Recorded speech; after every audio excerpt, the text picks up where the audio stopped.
बिस्मिल्लाहिर्रहमानिर्रहीम, अस्सलाम वालेकुम। मेरा नाम डॉक्टर अहमद एजाज है और मैं सिविल योमी क्लिनिक्स अहमदाबाद पाकिस्तान से आपसे मुखातब हूँ। आज मैं आपके सामने एक नुस्खा शेयर करता हूँ कि आजकल बहुत ज़्यादा जो है वो होटलिंग का जो है वो रुझान है और स्पेशली जो है वो हम मुरगन ग़िज़ाएँ जो है बहुत ज़्यादा इस्तेमाल करते हैं और कुछ लोग तो डेली की बुनियाद पे जो है वो करते हैं और फिर अपने जो मैदा है और अपना जो पूरा सिस्टम है उसको बड़ा करते हैं।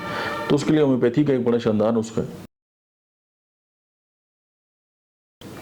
नक्सोमिका जो है होम्योपैथी की मेडिसिन 200 में, पल्साटीला 200 में, थूजा ऑक्सीडेंटालिस 200 में और आर्सेनिक एल्बम 200 में।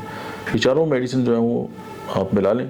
अगर 200 में है तो आप सुबह शाम इस्तेमाल कर सकते हैं और अगर आप 30 में है तो दिन में 3 से 4 बार जो है वो 2 बूंद पानी में मिलाकर खाने से पहले, तो आपका जो है वो जीआईटी जो है वो बड़ा स्ट्रांग हो जाएगा और आपके जो इश्यूज़ हैं काफ़ी हद तक जो है वो बेहतर जो है वो काम करेंगे।